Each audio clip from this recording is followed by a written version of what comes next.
ग्राम संसार कार्यक्रम सुनने वाले सभी बहन भाइयों को राम राम। तो श्रोताओं, आज मंगलवार है और जैसा कि महीने का पहला मंगलवार और फोन इन कार्यक्रम हम आपके लिए लेके आते हैं, विशेष फोन इन कार्यक्रम। और आज का जो विषय है खरबूजा, तरबूज और बेल वाली सब्जियों की बिजाई करते समय सावधानियां। और हमारे विशेषज्ञ हैं डॉक्टर BS तोमर, अध्यक्ष हैं शाकीय विज्ञान संभाग, भारतीय कृषि अनुसंधान संस्थान, पूसा, नई दिल्ली से। जी बिल्कुल, जिन श्रोताओं को जैसे कि अब खरबूजा लगाने वाले हैं या तरबूज लगाने की सोच रहे हैं, कोई भी समस्या, कोई परेशानी या कोई सुझाव चाहते हैं, तो हमारे विशेषज्ञ से फोन करके अपनी समस्या का समाधान पा सकते हैं। विषय हमारा आज का खरबूजा, तरबूज और बेल वाली सब्जियों की बिजाई करते समय सावधानियां। जी बिल्कुल, और जो भी हमारे किसान बहन भाई बेल वाली सब्जियों की खेती करते हैं, उनके लिए बिजाई का समय चल रहा है, तो जो भी समस्या है या सावधानी क्या क्या रखनी है, आप विशेषज्ञ से फोन करके पूछ सकते हैं। और हमारे फोन नंबर है 0112342108 और दूसरा नंबर है 23421083। इन दोनों नंबरों पर आप फोन करके विशेषज्ञों से जानकारी ले सकते हैं। जी बिल्कुल, दिल्ली के बाहर के श्रोता और मोबाइल से डायल करने वाले 011 दिल्ली का STD कोड लगाना ना भूलें। और हर बार हम कार्यक्रम की शुरुआत में बोलते हैं, जब भी आप कोई सवाल करें, अपना रेडियो सेट की आवाज कम कर लें या थोड़ा दूरी से हट के सवाल करें, जिससे कि आपका सवाल एक बार में हमारे जो डॉक्टर साहब हैं, विशेषज्ञ, उनको समझ आ जाए। और हमारे कार्यक्रम का संचालन कर रहे हैं शिवनंदन लाल। तो आइए चलते हैं। किसान भाइयों राम राम। जैसा आज का विषय है खरबूजा, तरबूज और बेल वाली सब्जियों की अगेती खेती और उसमें जो भी सावधानियां रखनी है उसके संबंध में, और हमारे साथ हैं डॉक्टर भोपाल सिंह तोमर जी, जो कि अध्यक्ष हैं शाकीय विज्ञान संभाग, भारतीय कृषि अनुसंधान संस्थान, नई दिल्ली में। तो किसान भाइयों, आपके कोई भी अगर सवाल हैं तो निश्चित तौर पे आपके फोन का इंतजार रहेगा और डॉक्टर साहब हमेशा किसान भाइयों के लिए तैयार रहते हैं। तो डॉक्टर साहब, जो हमारे किसान भाई बेल वाली सब्जियां हैं, चाहे उसमें खरबूजा, तरबूज और भी सब्जियां आती हैं, उनकी खेती करते हैं या करना चाहते हैं जी, तो वो क्योंकि अभी तो सर्दी चल रही है और ये जो फसलें हैं ये तैयार होती जाके हैं गर्मी जब शुरू हो जाती है, लेकिन जब किसान भाई इसको अभी से तैयारी करेंगे तभी उस समय उपज ले पाएंगे। बिल्कुल निश्चित। तो इस समय क्योंकि सर्दी को देखते हुए किसान भाई किस तरीके से तैयारी करें कि जिससे वो अगेती फसल ले सकें। शिवनंदन जी, आपने जो आज का विषय रखा है ये एक महत्वपूर्ण विषय है और निश्चित रूप से जो तरबूज है, खरबूजा है या दूसरी बेल वाली सब्जियां हैं जिसमें लौकी, करेला, ककड़ी, खीरा या चिचिंडा ये सब आते हैं जी। ये मूलतः गर्मी के मौसम की फसल हैं।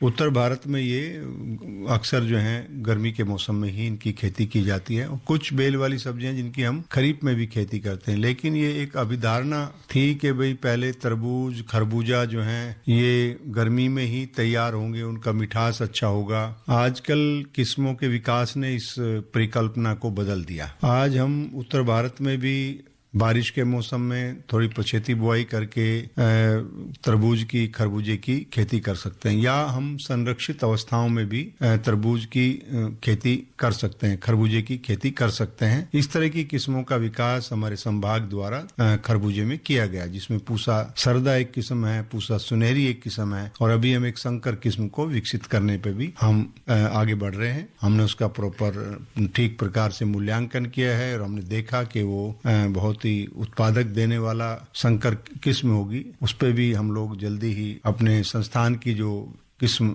विमोचन समिति है उसके समक्ष उसका प्रस्तुत करेंगे। डॉक्टर साहब भाई, खरबूजे की तो वैसे भी पहले से ही आपने किस्म विकसित की हुई है कि जिसको संरक्षित दशाओं में किसान पैदा कर रहे हैं। जी, मैं उन्हीं की चर्चा कर रहा हूँ कि जो परिवर्तन आया है ना हमारी कृषि पद्धति में, या किसानों द्वारा जो आज की उन्नत प्रौद्योगिकियां हैं उनका इस्तेमाल करके बेल वाली सब्जियों की, खरबूजा विशेषकर तरबूज, उनको अगेता लेने का एक प्रयास है। उत्तर भारत की अगर हम बात करते हैं, अभी आप देखेंगे कि तापक्रम मध्य फरवरी तक बहुत निम्न तापक्रम रहता है रात्रि का जी, और 15 फरवरी 20 फरवरी के आसपास दिन का तापक्रम में वृद्धि होती है, लेकिन रात्रि का तापक्रम फरवरी के अंत तक कम रहता है। ऐसे में हमारे किसान भाई बेलदार सब्जियों की सीधे बिजाई नहीं कर पाते हैं, और अगर करते भी हैं तो उसमें बीजों का जमाव बहुत कम होता है। जो अच्छी ओज वाले बीज होते हैं वही उग पाते हैं, और जो कम ओज वाले या मध्यम ओज के बीज हैं वो ज्यादा समय लेते हैं, या उस प्रक्रिया में वो सड़ जाते हैं या उनको कीड़े द्वारा ग्रसित हो जाते हैं। इस प्रकार से किसान की फसल में पौधों की संख्या प्रभावित होती है। तो ऐसी जो स्थिति से बचने के लिए और फसल की अवधि में वृद्धि करने के लिए पहले तो ये माना जाता था कि बेल वाली सब्जियों की बिजाई हम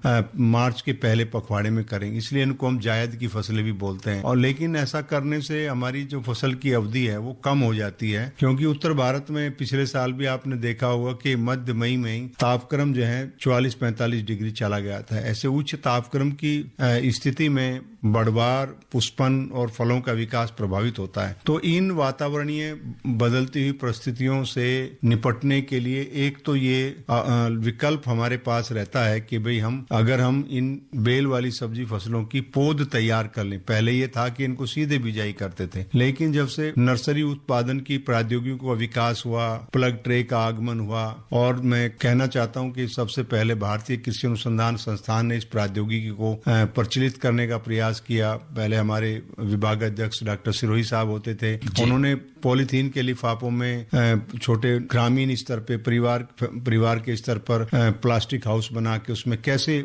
पौध तैयार कर सकते हैं लिफाफों के अंदर मिट्टी भर के, वो टेक्नोलॉजी हमारे संभाग के द्वारा दी गई, उसको किसानों ने अपनाया और अगति फसली। और अब हमारे संस्थान में जब से संरक्षित कृषि विकास केंद्र की स्थापना हुई है, पहले ये इजराइल गवर्नमेंट के सहयोग से स्थापित हुआ था 98-99 में, और अब वो स्वतंत्र रूप से कार्य करता। तो हमने यहाँ पे प्लग ट्रे उत्पादन की प्रौद्योगिकी को प्रदर्शित किया और जिसको अपनाया गया, और उसको देखते हुए आज हमारे देश में लगभग सभी राज्यों में पौध उत्पादन के लिए जो है ऐसे सेंटर ऑफ एक्सीलेंस बने हैं, चाहे वो यूपी में इटावा में है, या हापुड़ में है, या बस्ती में है, और हरियाणा में इधर घरोंडा में है, और हर राज्य में बने हैं। लगभग 76 से ज्यादा हमारे देश में इस प्रकार से पौध उत्पादन के जो ये एक एक्सीलेंट सेंटर बने हैं। तो इससे किसानों को ये एक अवसर मिलता है शिवनंदन जी, कि वो अब जो हमारी पुरानी जिस पद्धति की चर्चा मैंने की कि लिफाफों को भरना, उनको रखना, उनको फिर खेत में ले जाना, लिफाफा काटना, तो इससे बड़ा परिश्रम होता था। लेकिन जब से ये प्लग ट्रे उत्पादन की प्रौद्योगिकी आई, इसने क्रांति ला दी बेलदार सब्जियों के उत्पादन में। तो आज हम इसकी पौध तैयार कर सकते हैं। मैं अपने जो आज के इस कार्यक्रम के श्रोता हैं, किसान भाई बहनें हमारी, उनको मैं ये संदेश देना चाहूंगा। जी डॉक्टर साहब, बात करेंगे कि भाई किसान भाई, इस समय जो हमारा कार्यक्रम चल रहा है खरबूज, तरबूज और बेलदार सब्जियों की अगेती खेती की तैयारी, और विशेषज्ञ हमारे साथ हैं डॉक्टर भोपाल सिंह तोमर जी। आप हैं अध्यक्ष शाकीय विज्ञान संभाग, भारतीय कृषि अनुसंधान संस्थान, पूसा, नई दिल्ली में। और अगर कोई हमारे किसान भाई डॉक्टर साहब से सब्जियों से संबंधित या किस्मों से संबंधित, या इस समय जो लगाई जाने वाली हैं, या उनकी कुछ सब्जियां लगी हुई हैं, उससे संबंधित भी अगर कोई सवाल पूछना चाहते हैं तो निश्चित तौर पे फोन कर सकते हैं। हमारे फोन नंबर हैं 23421082 और 23421083। तो फोन के आपका इंतजार है। तो डॉक्टर साहब, आप बता रहे थे जो अगेती उसके पौध की तैयारी के बारे में। तो मैं ये जो बात अभी तक हमने चर्चा की है, उसका मुख्य उद्देश्य यही था कि पहले जो सीधे बिजाई करते थे, अब हम इसकी रोपाई करते हैं, और रोपाई करने के लिए हमें पौध तैयार करनी पड़ती है। इसके फायदे क्या हैं? जी, इससे क्या है कि हम जनवरी के महीने में 10 से 15 जनवरी के आसपास हम संरक्षित अवस्थाओं में प्लग ट्रे में 1.5 इंच की जो सेल होती है उसमें इनके बीजों की बिजाई करते हैं और उसमें जमाव करते हैं और फरवरी के पहले सप्ताह तक या पहले पखवाड़े में हमारी जो इनकी पौध है बेल वाली सब्जी, चाहे तरबूज हो, खरबूजा हो, खीरा, ककड़ी, करेला, इन सब की पौध तैयार हो जाती है, जिसको किसान भाई अपने खेत में जैसे ही पाला गिरने की स्थिति जाती है तो उसकी रोपाई कर सकते हैं। इससे कम से कम 1 महीने का अतिरिक्त समय फसल को स्थापन, वृद्धि और उसके विकास मिलता है। तो ये 1 महीने का जो समय है ये कन्वर्ट होता है, बदल जाता है किसान की उत्पादकता बढ़ाने में, इन फसलों की उत्पादकता बढ़ाने में। जी डॉक्टर साहब, एक किसान भाई का फोन लेते हैं। हेलो, नमस्कार। हाँ नमस्कार जी। मैं जिला हिसार गांव चौधरीवास से राजू अग्रवाल। जी राजू अग्रवाल जी, क्या सवाल है आपका? ये हमारे इस मैदानी इलाका है, यहाँ काकड़िया होता है जी। जी, तो उसके बिजाई का कौन सा समय है? देखिए काकड़िया जो है, जिसको हम ककड़ी बोलते हैं, एक तो ककड़ी होती है हरे रंग की, एक पीले रंग का काकड़िया जो राजस्थान में होता है जी। हाँ, उसका भी जैसा होता है। हाँ बिल्कुल, उसकी भी बिजाई आप अभी कर सकते हैं संरक्षित अवस्थाओं। उसको जो है बीज से पौध तैयार कर लें और पौध तैयार करके जैसे ही 10 से 15 फरवरी के आसपास पाला गिरने की या ठंड की समाप्ति के संकेत व प्रकृति देना शुरू करेगी, तब हम उनकी खेतों में सीधे रोपाई कर देंगे। और ये उसके लिए बेहतर होगा, क्योंकि अभी अगर आप बीज की व्यवस्था करके और इसकी पौध तैयार करा लें, आपके यहाँ जिसे मैं चर्चा कर रहा था घरौंडा में केंद्र है या हरियाणा कृषि विश्वविद्यालय में भी शायद व्यवस्था है। हमारे हिसार जो बड़ा, हाँ हिसार चौधरी चरण सिंह हिसार कृषि विश्वविद्यालय, उसमें भी व्यवस्था है। आप वहाँ पे मलिक साहब हैं गेट के ऊपर, गेट नंबर 4 पे उनके बड़ा नर्सरी है, तो वहाँ भी आप पौध तैयार करा सकते हैं ताकि आपको उसका ट्रांसपोर्टेशन में ज्यादा दिक्कत ना हो। सरसों निकलेंगे जी, अभी तो जमीन भी खाली नहीं है। हाँ, तो आप उसको थोड़ा डिले करके लगा सकते हैं। मान ले मार्च में खाली होगी तो आप मार्च में भी लगा सकते हैं।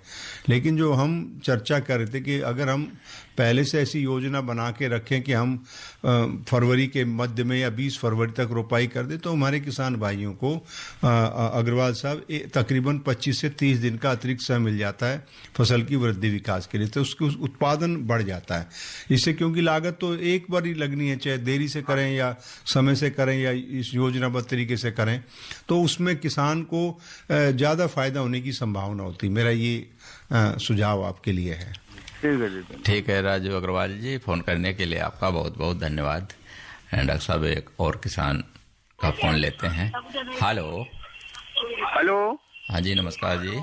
हेलो नमस्कार जी। हाँ जी नमस्कार। मैं दिलशाद गांव औरंगाबाद जिला बुलंदशहर से बोल रहा हूँ। अपना थोड़ा रेडियो सेट दूर कर लो, आपकी आवाज आ रही पीछे से जी, या धीमे कर लो उसको। मैं सर ये पूछना चाह रहा हूँ कि तरबूज में कौन सा बीज बोएं? देखिए आपने बहुत ही बढ़िया प्रश्न किया नौसाद जी। हमारा जो है मेरा नाम दिलशाद जी, क्षमा चाहता हूँ आपका गलत नाम लिया गया। दिलशाद जी, अगर आप खरबूजे में रुचि रखते हैं तो एक किस्म है सागर किंग, आप इस किस्म को अपना सकते हैं। तरबूज की इस किस्म को, बहुत अच्छी किस्म है, किसान भाई इसको बहुत सराहते हैं। और इसका जो है, क्योंकि हमारा जो तो यूपी का यमुना गंगा का बेल्ट है, इसमें अक्सर तरबूज की खेती, खरबूजे की खेती होती है, अच्छे तरीके से करते हैं। बहुत अच्छी खेती मैंने देखा है किसान करते हैं और बहुत अच्छा फायदा भी उठाते हैं। ऐसे तो गंगा की किनारों के अतिरिक्त भी करते हैं, लेकिन ज्यादातर तरबूज की खेती, खरबूजे की खेती हमारे प्रदेश में ज्यादा नदियों के किनारे के जो क्षेत्र हैं, जिनको हम दियारा लैंड बोलते हैं, रिवर बेड कल्टीवेशन बोलते हैं, उसमें करते हैं। तो आप इसको इस्तेमाल कर सकते हैं। ये कितने दिन में आ जाएगी जी?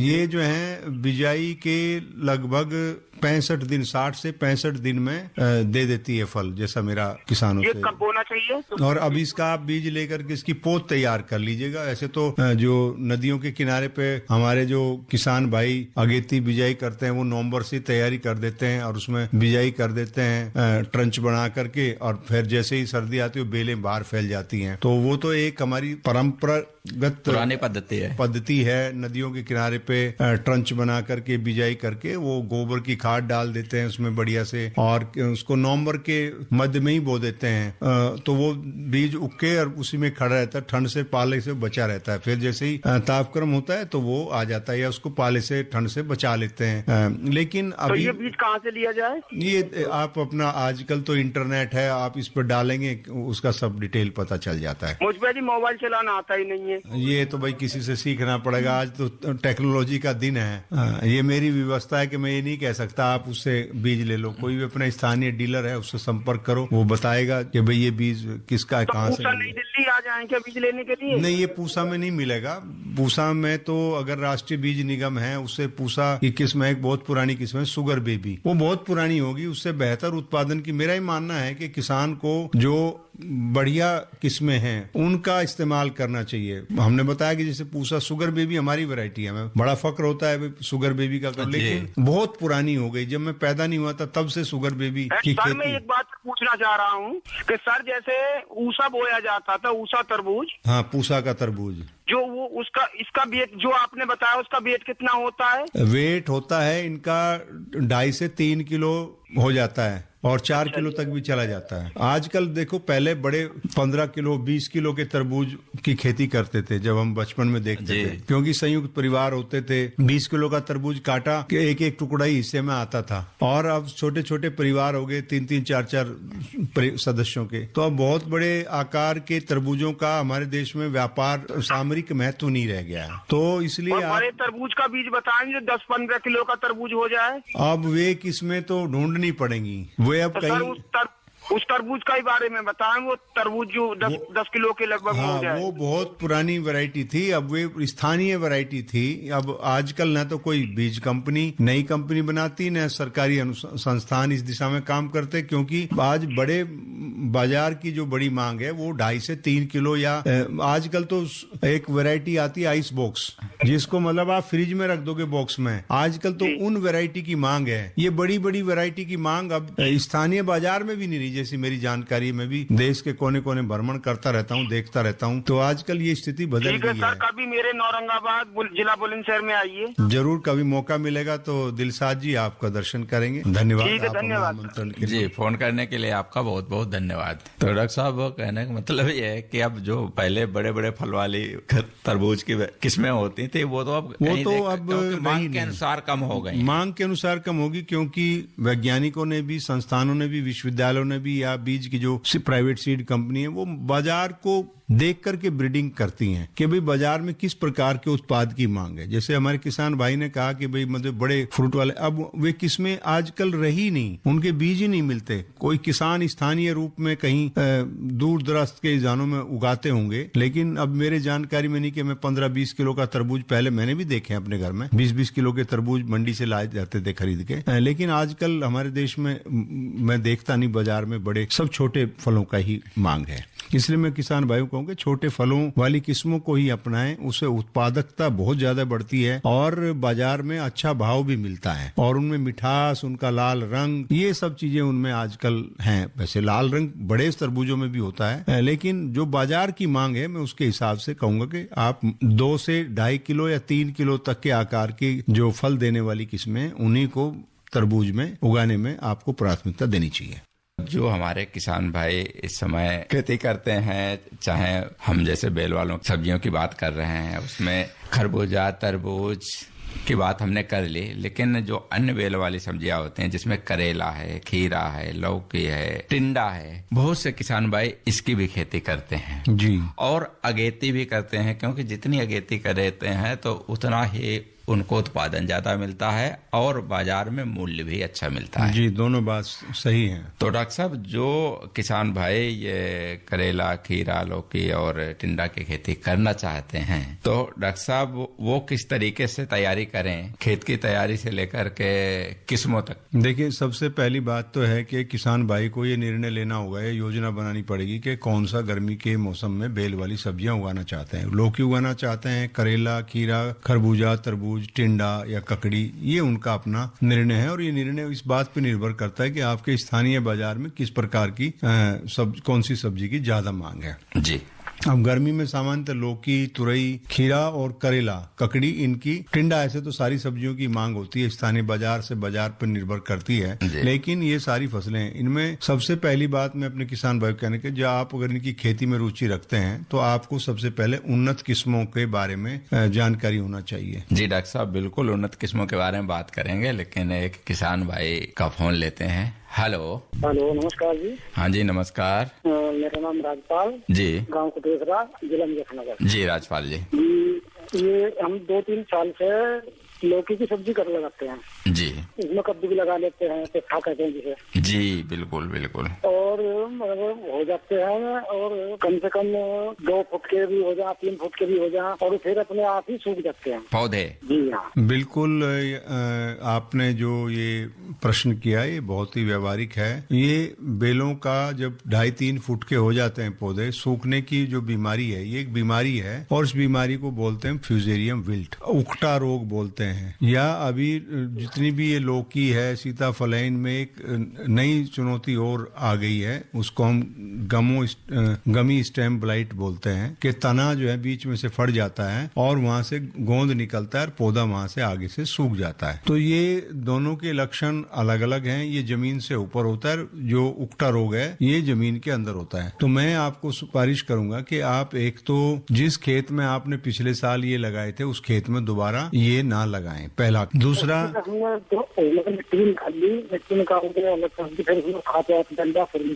हाँ, अब अगर आपके मान लिया कोई विकल्प नहीं है, आपने खेत तैयार कर लिया, तो आप ट्राइकोडर्मा एक आता है, ट्राइकोडर्मा विरिडी, उसको अभी गोबर लो 20 किलो के आसपास एक ढेर बना और उसमें 1 किलो ट्राइकोडर्मा विरिडी, जिसकी जीवित जीवाणुओं की अच्छी संख्या हो, भरोसे की जगह से लो उसको, और उसमें पानी छिड़क के उसको पॉलिथीन से ढक दो। तो 10-15 दिन में, 20 दिन में उसके अंदर फफूंद का विकास हो जाएगा। फिर उसको उलट पुलट कर दो और उसको जहां जब आप बीज की बुआई करो, एक गड्ढे में तकरीबन 1 किलो वो मिला लो, इतनी मात्रा में, मतलब आप ये लगा लो। तो इससे क्या होगा, जब एक महीने बाद भी पुनः आप इसको डाल सकते हैं। अगर आप ट्राइकोडर्मा विरिडी का इस्तेमाल करते हैं तो इससे आपका जो ये फफूंद का रोग है, जिसकी वजह से उकटा रोग लगता है, पौधे सूख जाते हैं, इस संख्या को कम किया जा सकता है। तो ये एक उपाय। दूसरा जो है, बीज का उपचार करें। बीज का उपचार करें, कैप्टान, बाविस्टिन, थीरम, इनमें से कोई भी फफूंदनाशी हो, यदि बीज उपचारित है इनसे तो ठीक है, नहीं है तो इनसे उपचारित करके बीज की बुआई करें, तो कम से कम 1 महीने तक इनका प्रोटेक्शन मिलेगा। और दूसरा, अगर आप ट्राइकोडर्मा विरिडी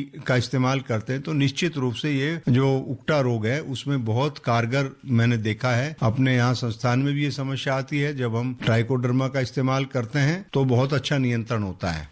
ये जैविक नियंत्रण है, इसको आप अपना सकते हैं। और अन्यथा फिर आपको बहुत मेहनत करनी पड़ेगी कि आप बेलों में बार बार कैप्टान का घोल डालिए, बाविस्टिन का घोल डालिए, और वो घोल बना करके ड्रंचिंग करना पौधे के चारों तरफ, वो एक कठिन काम है, उसमें बहुत लेबर और लागत बहुत लगती है।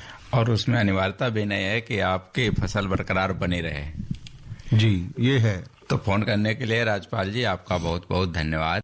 एक और किसान भाई का फोन है, डॉक्टर साहब लेते हैं। हेलो। हाँ जी। हाँ जी नमस्कार जी, कौन भाई बोल रहे हैं? मैं ऋषिपाल नाम, गाँव से, जिला मुजफ्फरनगर। क्या सवाल है आपका? ऋषिपाल। हाँ ऋषिपाल जी, प्रश्न बताइए। हाँ ऋषिपाल जी, अपना सवाल कीजिए। हम ये तरबूज की खेती तो करनी चाहते हैं। हमारे यहाँ सेब भी है, जंगल में सेब है ना जी। की कोई तो हम चाहते। आप थोड़ा सा रेडियो से थोड़ा पीछे हटके आप बोलिए अपना प्रश्न। आपका प्रश्न। वो जंगल में से निकलती है और मैं इनको पकड़े खा जाती। क्या खा जाती है? जंगली जानवरों की बात कर रहे हैं कुछ। अच्छा। देखिए, ये तो एक बड़ी सामाजिक समस्या है, पूरे राष्ट्र की समस्या है। इसका हमारे पास तो कोई सुझाव आपको हम दे नहीं सकते कि आप इसमें क्या करें। जंगली जानवरों से बचाव के लिए आप अपने खेत की फेंसिंग करिए, चारों तरफ उसको घुस ना पाए जानवर, वो ऐसी व्यवस्था करिए, और या निगरानी करिए। 2 ही बात है। बाकी तो ये छुट्टा पशु हो या जंगली सुअर हो या नील गाय हो, ये ऐसे पशु हैं जो बहुत भारी संख्या में ग्रामीण क्षेत्रों में पैदा हो गए हैं। बंदर हैं, वो भुट्टे नहीं होने देते। स्वीट कॉर्न, बेबी कॉर्न किसान करते हैं। मैंने किसान को एक बार शिवनंदन जी स्वीट कॉर्न लगवा दी और वो बहुत अच्छी हुई। जैसे भुट्टे हुए सारे आसपास के बंदर सारे बर्बाद कर दिया। तो ये तो हमारी समस्याएं हैं किसानों के सामने। इनका उसकी सुरक्षा मतलब सामूहिक तौर पे स्वयं ही कर सकते, स्वयं ही करना है, उसका वैसे कोई इलाज नहीं है हमारे पास। ठीक है, फोन करने के लिए आपका बहुत बहुत धन्यवाद। तो डॉक्टर साहब, आप बात कर रहे थे हमारी जो बेल वाली सब्जियां हैं उनकी किस्मों की। जी, अभी हम बताएंगे कि भाई जो लौकी है उसमें पूसा नवीन किस्म है, ये बहुत अच्छी किस्म है। इसके फल सीधे होते हैं, उपज भी बहुत अच्छी देती है, 400 से 450 क्विंटल प्रति हेक्टेयर उपज दे देती है। एक पूसा संतुष्टि है जो नाशपाती के आकार की होती है, ये भी बहुत अच्छी किस्म है। और इन दोनों किस्मों को गर्मी में हमारे किसान भाई लगा सकते हैं। अगर आप स्थानीय बाजार में बेचना चाहिए तो मैं कहूंगा कि आप संतुष्टि लगाइए, और दूर बाजार में भेजना है तो आप नवीन लगाइए, क्योंकि उसका पैकिंग करना, उसका ट्रांसपोर्टेशन करना आसान रहता है। ऐसे ही खीरे में हमने एक संकर किस्म विकसित की, पूसा गाइनेसियस कुकुम्बर हाइब्रिड 18 और एक पूसा लॉन्ग ग्रीन, ये 2 किस्में हमने एक सामान्य किस्म इनका विकास किया है। और इनको हम राष्ट्रीय बीज निगम के माध्यम से या संस्थान का जो योजना है MOU करते हैं प्राइवेट कंपनी, उनको हमने इसके बीज दिए हैं, बीज आगे किसानों तक पहुंचाने के लिए। इन किस्मों को भी आप खीरे के उसमें, ये देसी किस्में हैं, इनके खाने में फल अच्छे होते हैं, उत्पादकता अच्छी है। तुरई में पूसा स्नेहा एक बहुत अच्छी किस्म है जिसके फल गहरे हरे रंग के होते हैं, अच्छा उत्पादन देती है। करेले में ऐसे ही पूसा विशेष है, पूसा 2 मौसमी है और पूसा हाइब्रिड 4, 5, 6 है। तो ये किसान भाई इनमें से कोई भी किस्म का इस्तेमाल कर सकते हैं। जी डॉक्टर साहब, एक किसान भाई का फोन लेते हैं। हेलो हेलो डॉक्टर साहब, नमस्कार। नमस्कार जी, मेरा नाम हिमांशु वशिष्ठ, गांव साबितगढ़, जिला बुलंदशहर से बात कर रहा हूं मैं। जी वशिष्ठ जी, बताइए। डॉक्टर साहब, मैं ये पूछना चाहता हूं कि ये जो हमारी लौकी है और खीरा की जो कौन कौन सी किस्में अच्छी रहेंगी और इनकी उपलब्धता पूसा की कहाँ कहाँ रहती है बीजों की? आप पूसा नवीन का, पूसा संतुष्टि का बीज हमारे संभाग से ले सकते हैं, या हमारी यहाँ बीज उत्पादन इकाई उससे ले सकते हैं, या राष्ट्रीय बीज निगम से ले सकते हैं। आप वहाँ से बीज ले सकते हैं। इसके अलावा और भी अन्य किस्में हैं जो आपको अगर दिल्ली नहीं आना है तो जो आपके स्थानीय डीलर हैं वो बीज उपलब्ध कराते हैं, उनको भी आप इस्तेमाल में ला सकते हैं। तो डॉक्टर साहब, अभी बीज हम लगा सकते हैं इनका? हाँ बिल्कुल, जो हमने बताया अभी कि इसका बीज आप उसमें लगाइए, इसकी पोत तैयार करिए, अभी अगेती पोत तैयार करिए, और जैसे ही 10 फरवरी के आसपास या 15 फरवरी के आसपास इनकी खेत में रोपाई कर दीजिएगा, ताकि आपकी फसल को ज्यादा समय मिले और ज्यादा उपज मिले। जी, बहुत बहुत धन्यवाद डॉक्टर साहब। धन्यवाद फोन करने के लिए। हिमांशु जी, आपका भी बहुत बहुत धन्यवाद। डॉक्टर साहब, एक किसान और हैं, उनका फोन लेते हैं। Hello hello hello. हाँ जी, नमस्कार जी। नमस्कार जी साहब।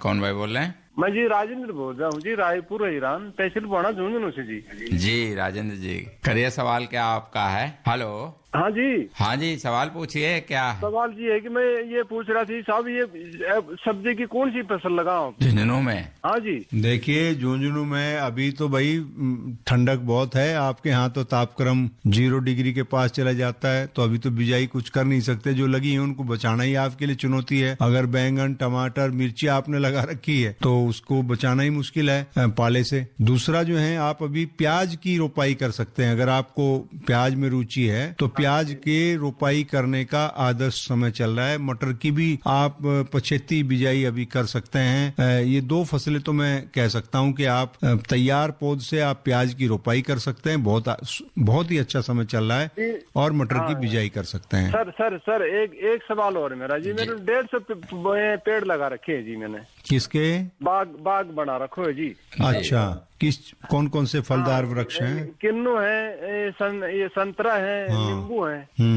तो उसको मतलब ढकने की जरूरत है कि नहीं है? वो कितने बड़े पौधे हैं?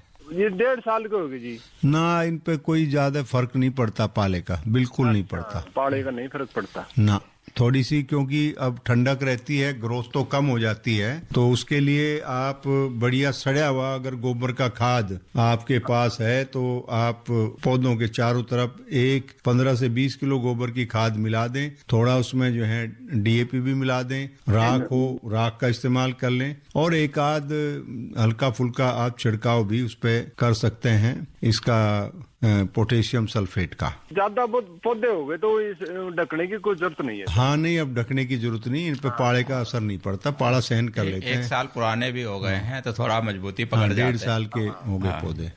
ठीक है सर, धन्यवाद। ठीक है, फोन करने के लिए राजेंद्र जी आपका बहुत बहुत धन्यवाद। हेलो हेलो सर, नमस्कार। हाँ नमस्कार जी। ऋषिपाल नागर बोल रहा था, दादूपुर धनखोर, जिला गौतम बुद्ध नगर से जी नागर जी। हाँ जी सर, और सुनाओ, ठीक है जी सर? बस बढ़िया। सर मैं ये पूछ रहा था, हमने घिया की बेल लगा रखी है जी। लगा रखी है आपने? हाँ जी। कितने दिन की हो गई? लेकिन वो होगी जी 2 महीने से ज्यादा की हो गई है, लेकिन उसमें फल नहीं आया एक भी। अभी उसमें फल बिल्कुल नहीं आएगा खुले खेत में। उसका कारण है कि इतने निम्न तापक्रम पे न तो उसकी बढ़वार होगी जी जी, और न ही उसमें कोई फूल आएगा। लेकिन उसकी ठंड से बचाव रखो, देखभाल रखो। जैसे ही थोड़ा सा तापक्रम सामान्य होगा जनवरी के अंत के सप्ताह में, तब उसमें वृद्धि आनी शुरू होगी और आपको उस बेल से मार्च में फल मिल जाएंगे खाने के लिए। अच्छा जी, अच्छा। मैं यही सोच रहा था जी, मैंने कि उसको उखाड़ के फेंक दे जब इसमें कुछ आ ही नहीं रहा। नहीं, आपने अपने घेर में या ट्यूबवेल पे या किसी उस पर उगा रखी होगी ये। हाँ, बिचौड़ा पे लगा रखी हाँ, थी, जैसे ये उपड़े नहीं होते जी जो। बिल्कुल बिल्कुल, हाँ उस पे लगाए रखो, उसकी सेवा करो, वो फल देगी, जरूर देगी। जी जी जी, मैं यही सोच रहा था, मैंने कहा पूछ के देखो डॉक्टर साहब से। हाँ जी, हाँ जी। एक और रिक्वेस्ट थी जी, मन की बीच बीच में एक आध रागनी सुनवा दिए करो, थोड़ा मनोरंजन सा हो जाए जी। जी बिल्कुल, रागनी अभी सुनवाई थी ग्राम संसार में। हाँ, ग्राम संसार में सुनी थी सर जी। एक कृषि जगत में भी सुनवा दे करो, 2 हो जाएगी। चलो कृषि जगत में भी सुनवा देंगे, आपकी फरमाइश को जरूर ध्यान रखा जाएगा। फोन करने के लिए आपका बहुत बहुत धन्यवाद। हेलो हेलो, नमस्कार जी। हाँ जी नमस्कार। सतीश कुमार बोल रहा था सर। जी कहाँ से सतीश कुमार जी? बापोड़ा गांव, डिस्ट्रिक्ट भिवानी, हरियाणा। जी क्या सवाल है सतीश कुमार जी? सर 2-4 पर बेल बोई थी जमी, लेकिन अब बोता हूँ जमती नहीं है बेल। किस चीज की बेल बोई थी चो साहब? सर जी बोई तो घिया की थी। हाँ। और 2-4 आइटम बोए थे, लेकिन जमती नहीं है। अभी अगर खुले खेत में इनकी बिजाई करोगे तो कोई भी बीज नहीं जमेगा, आपका बीज खराब हो जाएगा। इसलिए खुले खेत में भिवानी में तापक्रम रात का आपको पता है बहुत ठंडा हो जाता है, दिन में भी बहुत ठंडक है। ये तापक्रम जमाव के लिए उपयुक्त नहीं है। अभी बिजाई मत करो सीधे। आपके यहाँ आप बिजाई करना 15-20 फरवरी के आसपास, सीधे खेत में अगर करना चाहते हो। आपका बहुत बहुत धन्यवाद। और डॉक्टर साहब आपका भी धन्यवाद करते हैं कि आपने बहुत अच्छी जानकारी दी। तो श्रोताओं, हमारा आज का कृषि जगत कार्यक्रम यही समाप्त होता है। कार्यक्रम के प्रस्तुत करता थे शिवनंदन लाल। कार्यक्रम सुनने वाले सभी श्रोताओं को राम राम।